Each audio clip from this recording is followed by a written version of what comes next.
नमस्कार। मैं सुरेंद्र शास्त्री बनारस से। आज बात करेंगे रुद्राभिषेक के खर्चा पे, अर्थात रुद्राभिषेक कराने में कितना खर्चा आता है, कितनी सामग्री लगती है। यह है प्रश्न एक लोगों ने किया है, उसी के उपलक्ष्य में यह जानकारी समस्त लोगों तक पहुंचा रहे हैं। रुद्राभिषेक विशेष भगवान शंकर की पूजा है, जिसको व्यक्ति करने से समस्त मनोवांछित फल प्राप्त कर लेता है। और रुद्राभिषेक करने के अलग अलग विधान कहे गए हैं, जैसे संतान प्राप्ति के लिए किस चीज से किया जाता है, रोग के लिए किस चीज से किया जाता है, शत्रु के लिए किस चीज से किया जाता है, उन्नति के लिए किस चीज से किया जाता है, लक्ष्मी के लिए किस चीज से किया जाता है। तो ये बहुत प्रकार से सामग्रियां हैं जिसके द्वारा भगवान शंकर का महारुद्राभिषेक किया जाता है। अच्छा, इसमें कई भेद हैं। जैसे रूपक होता है, रुद्री होती है, उसके बाद में आपका रुद्राभिषेक होता है, फिर महारुद्राभिषेक होता है, लघु रुद्राभिषेक होता है, महारुद्र रुद्राभिषेक होता है, और अति रुद्र महारुद्राभिषेक होता है, कोटि रुद्र महारुद्राभिषेक होता है। इन सभी चीजों की अलग अलग व्यवस्थाएं हैं, अलग अलग खर्चे हैं। पर जो आम जनमानस करता है या आम जनमानस के लिए उपयोगी है, वह महारुद्राभिषेक और रुद्राभिषेक दो विधि है, जिसको व्यक्ति सहजता से कर सकता है। जो आम भाषा में कहा जाए कि हम लोग जाकर के किसी भी मंदिर में रुद्राभिषेक करते हैं तो उसका खर्चा कितना आएगा, तो शास्त्र सम्मत है और विधि सम्मत है यह कि अगर हम रुद्राभिषेक कराते हैं तो उसमें एक ब्राह्मण की आवश्यकता होती है। एक ब्राह्मण के द्वारा अगर हम रुद्राभिषेक कराते हैं तो उसमें लमसम आपका 2.5 से 3 लीटर दूध की आवश्यकता पड़ती है। पूजा की सामग्री हो गई और जिस मंदिर में आप कर रहे हैं उस मंदिर की दक्षिणा हो गई, सब मिलाकर के 2000 से 2500 रुपए का खर्चा आता है। यह रुद्राभिषेक का है।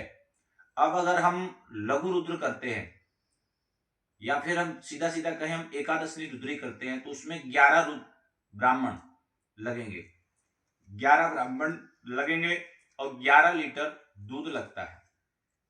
तो उस हिसाब से 11 ब्राह्मण की दक्षिणा हो जाती है। पर ब्राह्मण उसमें 1500 से 2000 रुपए दक्षिणा रहती है। जैसे हमने बताया कि यहाँ एक ब्राह्मण है तो वहां पर जो है 11 ब्राह्मण रहेंगे, तो उसमें 11 ब्राह्मण से अगर आप कराते हैं तो 1500 से 2000 रुपया पर ब्राह्मण की दक्षिणा रहती है। 11 लीटर दूध लगेगा। सामग्री वही रहेगी जो आपकी रुद्राभिषेक में थी, वही जो है लघु रुद्र में रहेगी। एकादशी में सामग्री नहीं बढ़ती है न घटती है, उसमें पाठ की संख्या बढ़ जाती है। जैसे 11 ब्राह्मण मिल करके उस पाठ को करेंगे तो 121 पाठ जो है नमक चमक के हो जाते हैं, उसको हम एकादशी कहते हैं। अब अगर हम उसी को 11 ब्राह्मण 11 एकादशी करेंगे तो 1331 पाठ निकल करके आते हैं, जो कि एक महारुद्र है। महारुद्र होता है, उसमें आपको लमसम जो है अगर आप 2 विभाग में कराएंगे तो 51 ब्राह्मण लगेंगे। एक विभाग में एक साथ कराते हैं तो 120 ब्राह्मण की आवश्यकता पड़ती है। तो तब आपका एक महारुद्र होगा। तो इस प्रकार से दक्षिणाएं बढ़ती चली जाती हैं और सामग्री वही रहती है।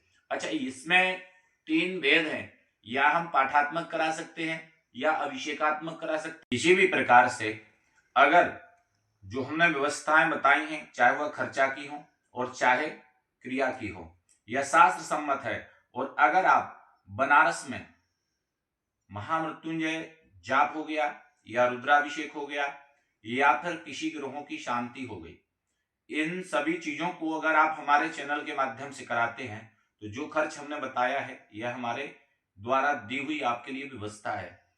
अगर आप किसी भी ब्राह्मण से बात करेंगे तो सभी ब्राह्मण अपने अपने अनुसार ब्राह्मणों की दक्षिणा रखते हैं, सामग्री रखते हैं और मंदिर सुनिश्चित करते हैं। किस मंदिर में कराएंगे तो उस मंदिर की क्या चार्ज होगा, यह सारी चीजें उनके ऊपर डिपेंड करती हैं।